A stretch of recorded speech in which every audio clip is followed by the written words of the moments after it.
A very good afternoon. Welcome to UBC Lunchtime News. Today on the 22nd of March 2025 at exactly 1 p.m. with me, Sharon Kyomugisha. We start off with Mbale City learners who have been asked to be patriotic and focus on their studies if they are to realize their goals in the future. Now, the resident city commissioner Mbale, Asmin Nasike, says that the city is full of bad characters that divert students and end up ruining their future. He was addressing St. Paul's Mbale College School students and teachers at a pass-out parade of over 500 patriots at the school premises. Take a look. Viva wa rais wa nchi wa Uganda! Viva! Viva! Viva wazalendo wa nchi wa Uganda! Viva! Viva! Viva wazalendo wa nchi wa Uganda! Viva!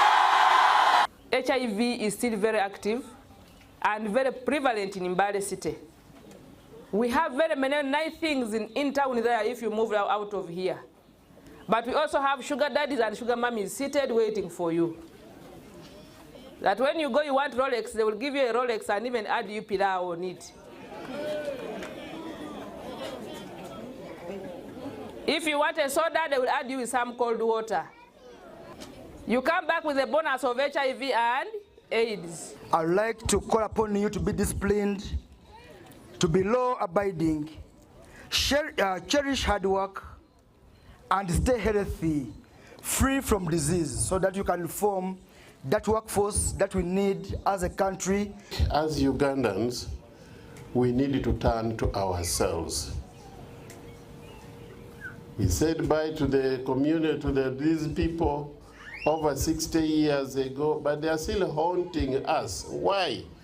We should ask ourselves why we are haunted by ghosts of 60 years ago. And we need, therefore, to rise and clean up. We really expect these patriots to be ideologically empowered and ready to defend and sacrifice for Uganda, the Pearl of Africa. With the training they have undergone, it will not leave them the same. Patriotism is also defined as loving one's country and willingness to sacrifice for it. The environment is very vital for our survival. It is therefore in this regard that each one of us must plant a tree.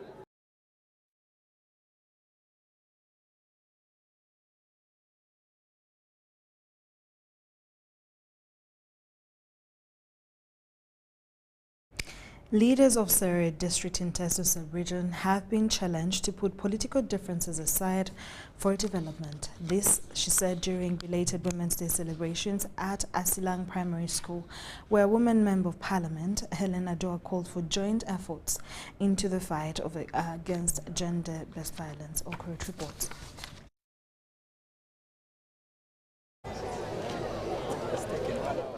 It was a women moment as the parade commander and her second in charge exchanged authority. The moment was spiced by female ministers who arrived to grace the occasion. Off the event kicked with parade inspection and subsequent march pasts. This display of teamwork clearly indicating the need for unity among leaders to address societal challenges. Men are neglecting responsibilities to women. You look at a woman, when she stands on a weighing scale, she will weigh the same weight with the boss. Because of the suffering they are going through. The families are breaking. Children are being taken to the grandparents. Now the grandparents are no longer taking care of each other. Everything they get, they give to the grandchild. Criminality, which has of recent rocked Sere districts, is one such challenge, including gender-based violence. So we see there are problems from within. Last night, Honorable last night I had to serve with this EPC. I need to thank the EPC.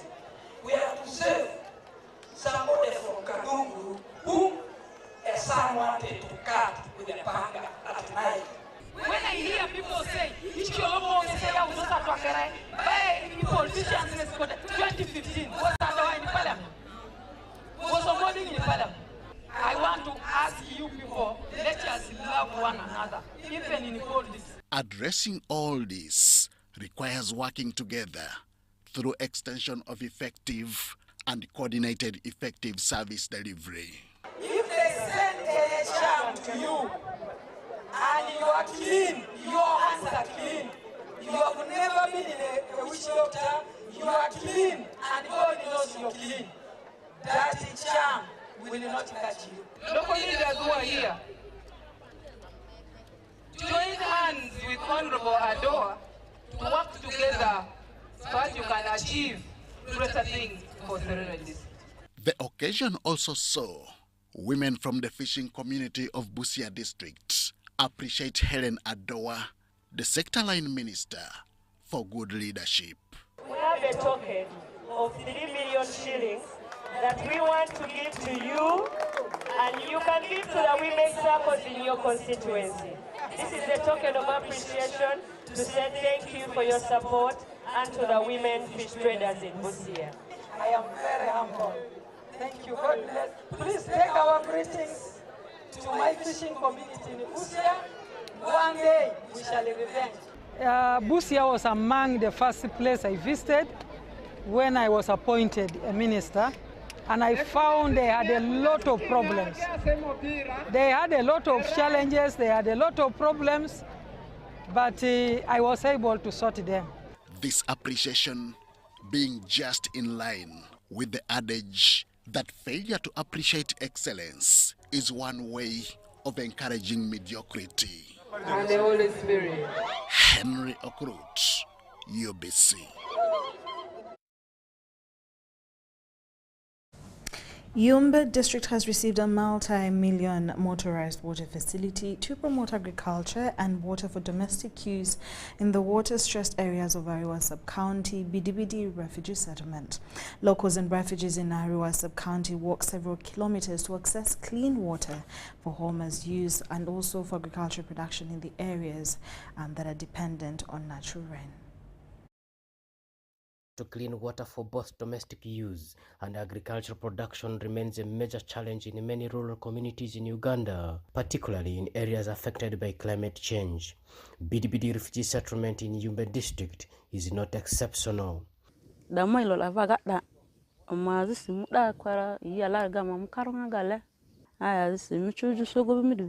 In response to this challenge, the Norwegian Refugee Council rehabilitated a water facility previously built by Samaritan Pass in Kiranga village, Ariwa sub-county.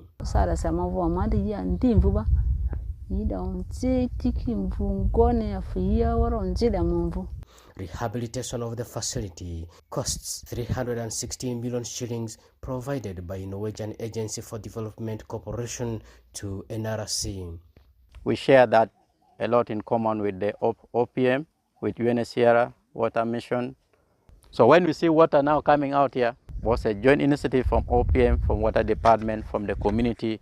The water extension project consists of a water tower, reservoirs, 1 acre sprinkler irrigation installation, 2.7 kilometer transmission and distribution lines, and 4 tap stands for the public use. These were handed over to Yumbe District Local Government for further management and maintenance as the NORAD project comes to an end. And now this one, we're going to hand over the water system, but we need to think, how can we manage this water system? Robert Sabiti is a refugee living in Zone 5 who has started practicing agriculture using water from this facility. And we have a challenge, very big challenge, in this place where water is not reliable. And if this system could be here before, it means there will be no any challenge. It means production will be what continuously. The Office of the Prime Minister and UNHCR tasked Yumbe district leaders to ensure sustainability of the water facility through routine maintenance. We'll be sharing some of the blames in the future when this thing doesn't work. Because the water officers here, production officers here, LC3 is here, everyone is here, even the LC1 is here, landlord is here. We've been witnesses to handover of such systems and facilities. But just 6 months or 1 year into the partner pulling out, the system is honestly defunct. We hope there are clear guidelines and strategies for which the system will be operated. While receiving the water facility from NRC, leaders of Yumbe admitted to the fact that presence of the water facility will promote food security through climate-friendly agriculture among refugees and locals. Joseph Odama, UBC News. Thank you so much, Joseph Odama. Residents of Nyarusiza and Muramba sub-counties in Kisoro district are now happy with the area's road conditions. The poor state of the roads is reportedly are not happy, I beg your pardon. They're not happy with the area's road conditions, and of course the poor state of the roads is reportedly affecting the transportation of their goods to markets and accessing essential services such as healthcare. Take a look.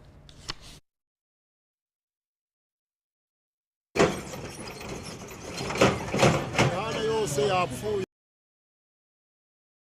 ya Nyarusiza na cyane cyane umuhanda wa Muhabura, umuhanda wa Tourism Road, umuhanda wa Rurembwe ukorwa na district. Iyo mihanda yose yapfuye ntaho umuntu yabona aho kunyura. Deteriorating road conditions are severely affecting agriculture and tourism in the hilly areas of Gisoro district. The road connecting Gisoro town to Mugahinga National Park is in critical condition, despite being vital for transporting products like onions and Irish potatoes. With onions, this is something that would support the locals to earn some income from selling onions, but now the problem comes when the onions are ready, but the cars cannot come here to transport the onions. What will be the repercussions? They will keep the onions in the stores and they will decompose. Some of these people have gotten loans from the bank, and if they cannot sell what they have produced, then the banks are going to sell off their pieces of property. Isabimana has called on local residents to assist with manual labor to maintain the roads until more extensive repairs can be made.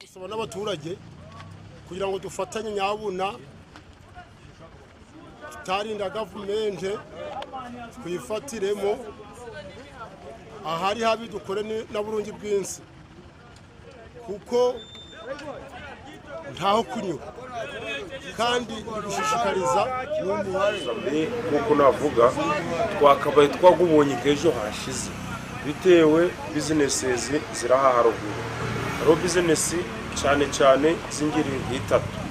Icyambere aro business y'abantu bahinga ibirayi n'ubutunguru biba byifuza kugira biveyo. Aro business yo bitaga mu tourism nanga se bukerarugendo, nayo abo bantu bara batuzaniraga agashiringi nabo babifuza kugira banyure ahantu heza. Local tour guide Niyongabo Leban also emphasized the negative impact of poor roads on tourism, especially gorilla tracking in Mugahinga National Park, which is a major income source for the district. Bringing someone to a road like this one, the road is completely cut off. Around 700 meters from here, a car cannot go beyond that point. So what we encounter, you're transporting this person, and at first they are actually doubting if you're bringing them to the right place. They think maybe you're taking them somewhere so that you rob them. Recent rains have worsened road conditions, making transportation of goods even more difficult and complicating access to medical facilities. Let's say Musasa going to Nyarusiza Health Center 3. It is a problem because we have to carry a patient, and because cars cannot access such areas which are hard to reach, and we would like to ask the authorities to come up and help us. Mutonyi Hilda and Kate Atuzalirwe for UBC.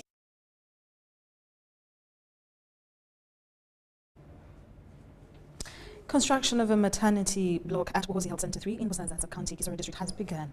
Uganda People's Defense Forces is undertaking the project that aims at enhancing healthcare services, particularly maternal health in the region. Now, however, the construction team is facing significant challenges, as you're about to witness from Kate Atuzalirwe as she reports. The biggest problem here is the trust, the roads of bringing materials up the site, getting water. The site manager, Buhozi Health Center 3, Captain Johnson Kabahita, says poor road conditions and the remote location are complicating the transportation of building materials. A severe water shortage is causing delays, with workers relying on motorbike taxis to bring water from distant Around the sources. site, there is no source of water. So the only option we use is just to hire these border guys to carry water from the far distance, whereby a per jerrycan is 1,000. So you find that a day, you use like 200,000 for buying water only. The clinical officer at Buhozi Health Center, Mohamed Turia Mureba, calls for improved road access, water supply, and reliable power. You can see the area is heated. The area is very heated, and when it rains, especially on the side of roads, the roads becomes muddy, and let's say, as for example, when we have a referral, and it's the rainy season, it becomes very hard because the vehicle ambulance coming this side becomes a challenge. But, to meet the growing healthcare demands, Turia Mureba warned that these infrastructure issues are putting lives at risk, particularly in medical emergencies. But all in all, we thank government is trying. By all means, we know since we have 2 tanks, we shall continue robbing. We know other tanks will come. If they can give us like 2. Though we would need 3, but if they can give us 2, we would be going with that one. Mutonyi Hilda and Kate Atuzarirwe for UBC. Nearly 1,000 refugees who fled the Democratic Republic of Congo ongoing conflict have been relocated to Nachivale settlement in Sinjiro district from Nyakabande Transit Center, Kisoro. This was confirmed by Jimmy Ogwanga, a Uganda Nation's High Commission for Refugees team leader at Nyakabande Transit Center, Kisoro district. As we talk now, today we are going to take to Nakivale resettlement about 990 individuals to Nakivale, and we shall continue that again next week. We expect actually to take more than 2,000 people next week because we have now beefed up the registration capacity. Nyakabande Transit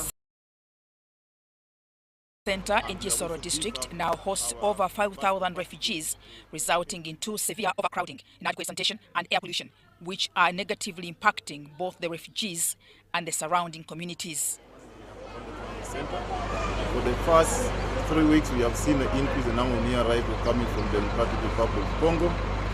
And the highest number we have received during the week was on Tuesday, which was about 1,212 individuals for a single day. Jimmy Ogwang highlighted that efforts are underway to relocate additional refugees as the center's resources are stretched to their limits.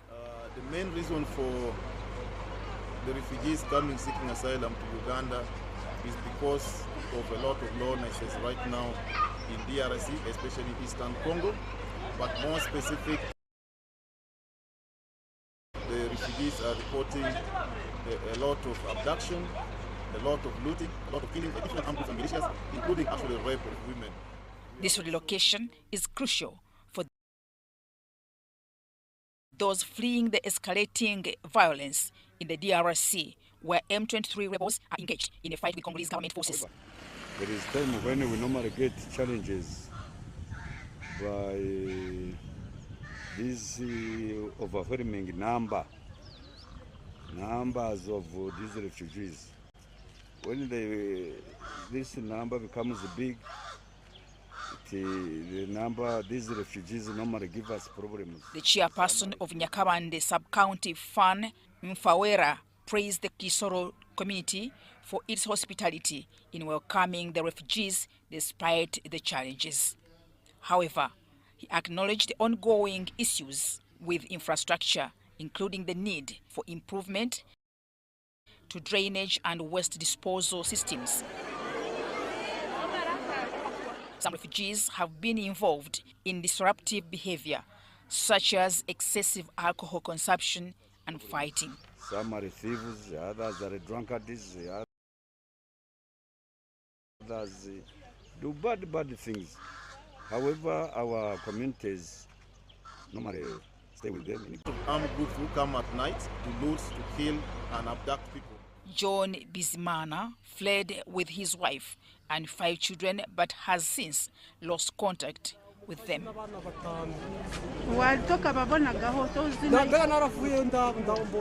Chairperson of Nyakabande Sub-County, Fan Mfawera, praised the Gisoro community for its hospitality in welcoming the refugees.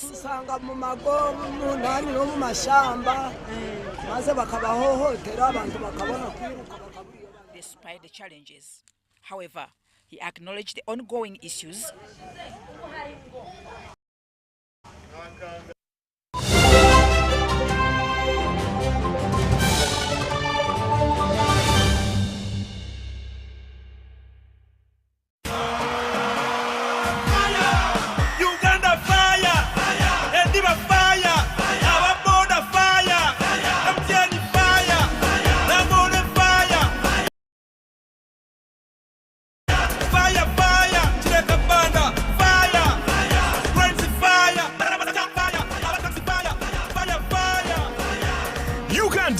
Fire!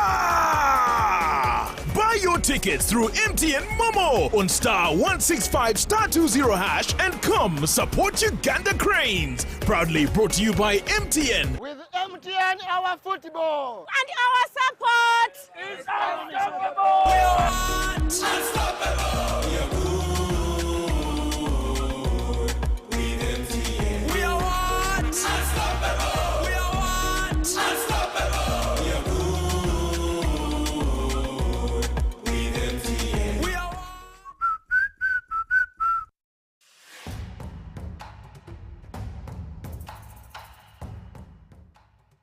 amazina ganje Ninyetekwa Seruhanga John Bosco ninduga mu district ya Rukungiri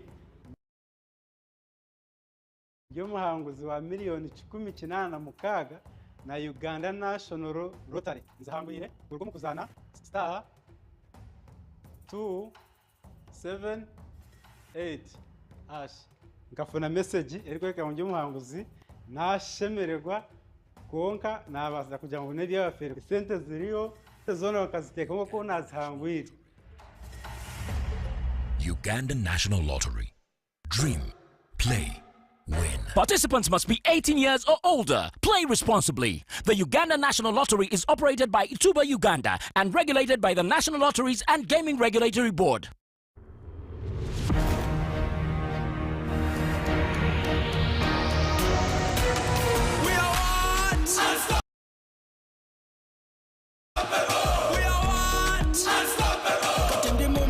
Come on, Nemo pocket. I'm going to street issues. I might take it. We are unstoppable. We are unstoppable. I'm in a plantation, but on a global mission. Internet ambition, full condition. We are unstoppable. We are unstoppable. Oro cash is gone. Netaga yo kaloni. Niga mukafoni. Money in the zone. We are unstoppable. We are unstoppable. We are good.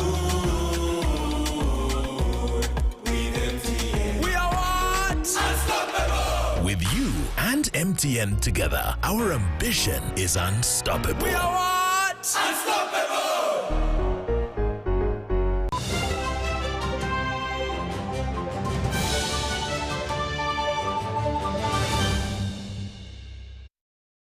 Welcome back from that short commercial break. Amid tears and groans, 175 Ukrainian soldiers returned home, some of whom had been held in Russian prisons for nearly 3 years.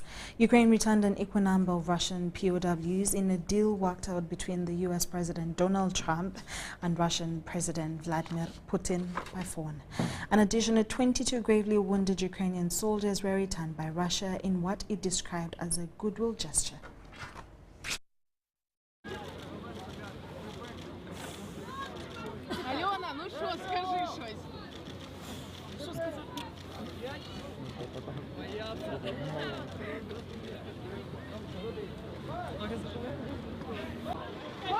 Вітаємо, хлопці! Хлопці, вітаємо з поверненням всіх! 3 роки. Все-таки нас муштрували 22-го року. Ні, я щасливий, я дуже щасливий, але я ще не повністю вірю в це все.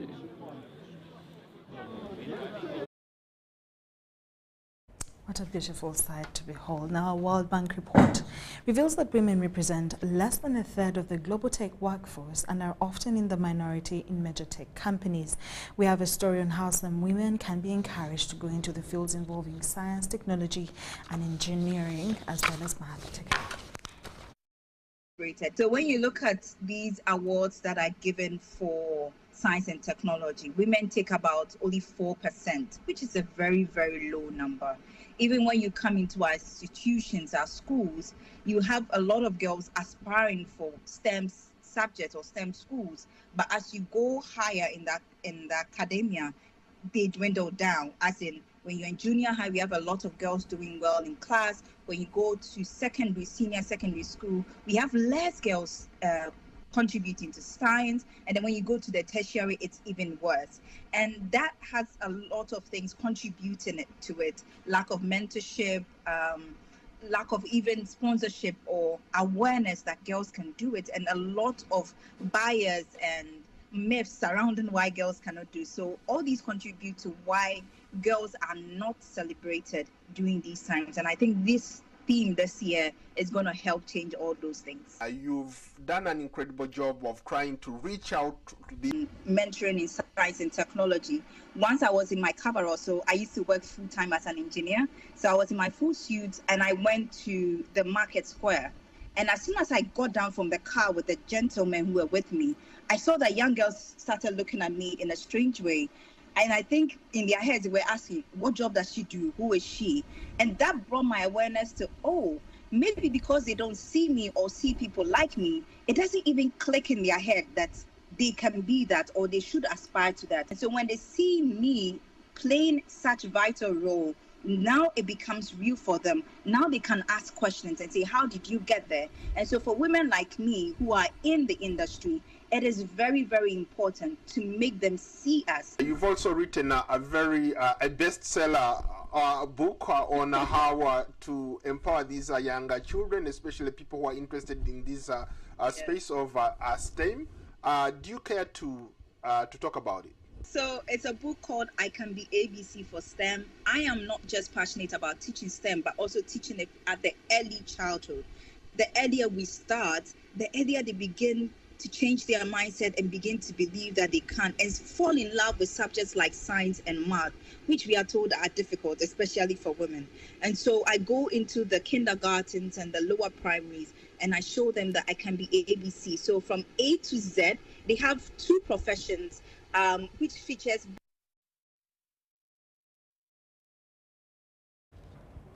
M23 rebels have set up their own administration and tax collection in the fertile, mineral-rich Eastern Territories seized in their recent operations, using their funds to support this war.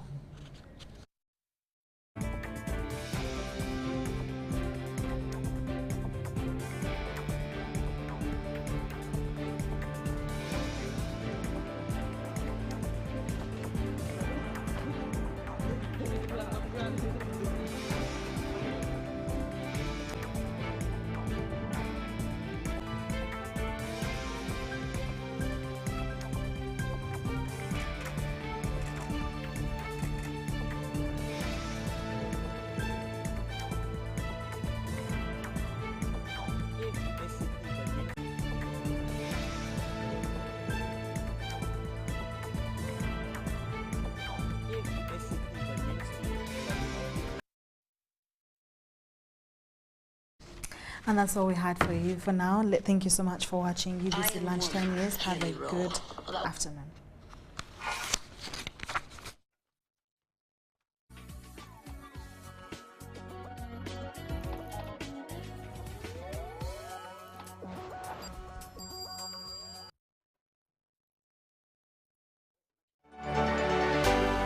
UBC